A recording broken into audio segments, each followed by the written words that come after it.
It's just grabbing those heavier weights that make me feel like I look like puffy and bulky after. Let's be honest, you never look puffy and bulky from lifting heavy weights. It's from eating too much friggin' food. 2,600 calories. Okay. That's what your ring predicted your metabolism was at. Your actual metabolism are 3,033 calories. Yeah, do you look like you should be trusting your ring? You literally thought you could put a ring on your finger. I'm not talking about for marriage. And thinking that that can control and predict how many calories you need to eat from a stupid ring. A ring! And there's people out there saying, I'm a scammer. They're selling you a ring that tells you how many calories you're burning. How? Think about it. So one thing I noticed is our bulky subjects burn way more calories compared to our skinny fat group. You actually burn 3,274 calories per day. Yeah, the problem is all these big people eat more.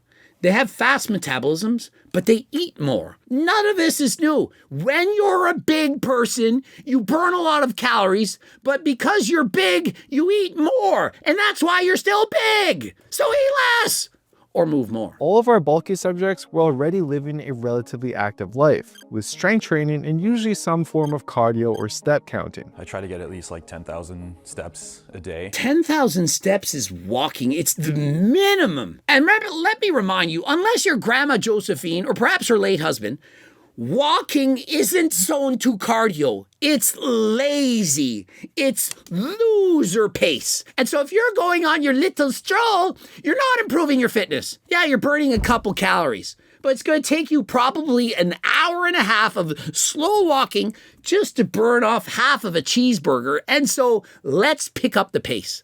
Let's try jogging, cycling, swimming, triathlons, doing the stepper, doing the elliptical, moving more quickly so that we're at a medium pace, as Adam Sandler so eloquently put it. But if that's the case, then what's stopping our bulky group from burning through fat like they're on easy mode? We love food. Me and my husband love food. Exactly. They eat too much. They like food too much. They're too hungry.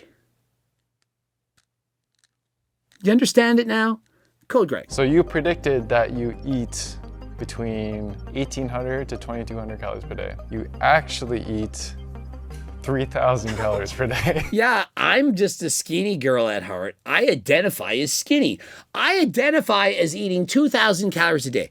I identify as eating like a bikini competitor. I don't know why I'm overweight. Stop the cap, people. You know you're eating more than this. What does a day of eating look like for you right now? Wake up, milk, chocolate milk maybe.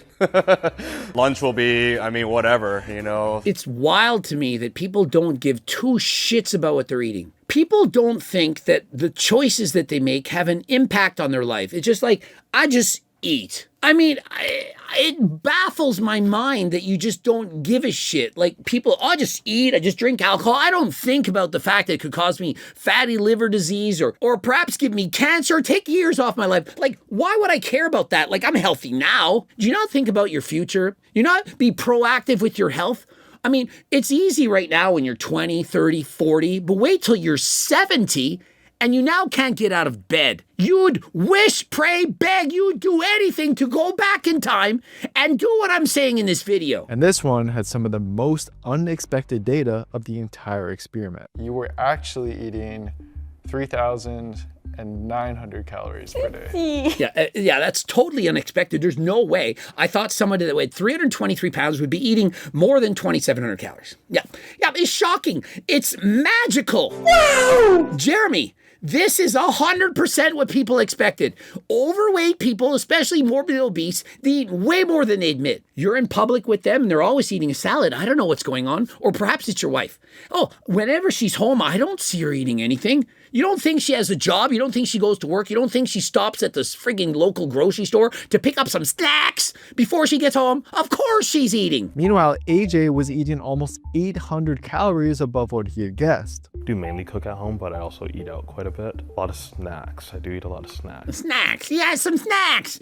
And so what? He doesn't count the calories from snacks? He predicted he'd eat 2,300 calories. Look at the size of this man. He's about 250 pounds. Oh, I just eat 2,300 calories a day. I don't know why I'm fat. 800 calories more than he thought. If he actually ate 2,300 calories, he would lose 1.5 pounds of fat each and every week.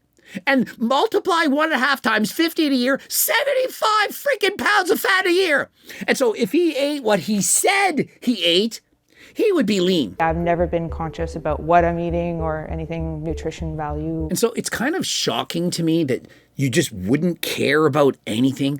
Like, you never put any thought into it whatsoever. Now, I get it. You're an adult and you can do what you want. But for this lady, she has a sister who looks fit. Couldn't she say at one point in her life, you know what?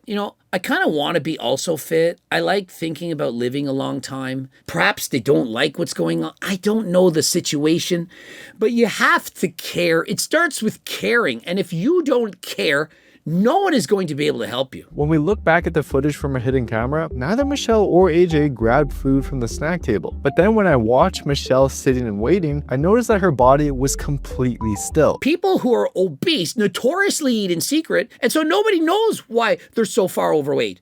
And so because of that, it perpetuates the myth that, oh, they just have a slow metabolism. It's not their fault. Of course it is. And the second genetic component is something neither our calorie test nor our cameras can actually measure. It turns out some brains produce an incredibly strong dopamine response to food. And so think of it, when some people eat that double cheeseburger, to them it feels like they're sniffing creatine. Perhaps it feels like they're drinking alcohol. And so it's much harder to stop. And so although I'm going excessively hard on these people, I realize that the genetic component is very, very hard. It's influencing them tremendously. But notice, I'm not against GLPs. Did I discourage you from buying GLP Max? Did I tell you don't go to your doctor? Don't ask for Ozempic or Tirzepatide? Guys, there's people using Retta, but it's not FDA approved. It's not even legal yet. And so if you are using that to help control your weight, well, you're kind of being a guinea pig. And so perhaps wait a little bit for that. But you can go to your doctor, you can go to Algorex, you can get your blood work done and see what exactly is going on. What is wrong here? If your car doesn't work, do not bring it into a mechanic. And so if you're not feeling good, not looking the way you would like, why not go to Algorex? Let the experts figure it out. Code Greg, 10% off. We used to previously struggle with addiction, so hard drugs, so. It all makes sense now. Former addiction to substances replaced with food. It makes sense. Guys, I know that I've been judging these people. I'm going hard on them, but does it not all make sense? For whatever reason that you're overeating, that you're binging, you can do something about it. There is a better way. 5 years ago, I'd have said, hey, all you can do is get my cookbook. You can go in for walks, do more cardio, put the fork down, protein ice cream. All these things can help. But now there's literally medications to help with this. And so imagine if there was medications to help prevent your addiction. You're addicted to sniffing creatine and you want to stop. You go to the doctor and he says, yeah, take this pill, this injection, and no longer do you have cravings for sniffing creatine. Do you not know how many people would take that? We actually have this for food. It's known as a GLP. And so if you want to change your life, if you want to lose the weight to add 20 years to your time on this earth, get to Algorex. And if you don't want to go there, go to see your doctor. Go wherever you need to go in order to do something about it. We're going to hook you up with our app, and we do have an AI meal scanner. It works really well, and we updated it for like international foods. Yes, okay. Vietnamese food. So there you have it. You can go ahead and purchase Jeremy Effe's app where they can use AI and take photos, like other things that I've promoted in the past. You take the photo of the food and it tells the calories and it estimates it. And of course, you're going to be off in some things and not. But in the end, does it really matter? Just track your freaking food or don't track your food. But look if your weight is going down every week. And if it's going down too much, eat a bit more. If it's not going down enough, eat less. It isn't rocket science. You can purchase his app. You can purchase his coaching. I'm certain it's going to help. Or you can do it on your own. You can watch more of my videos. You can get my cookbook. You can get my supplements. You can go to Algorex, or you can do none of this and just be a fat, lazy piece of shit and keep going about your day. Subscribe, click the bell button, comment to boost the algo for Algorex, and watch one of those two bloops. To get sponsored, to get coached, and to carry my shit in your stores, click the link right now. And until next time, out.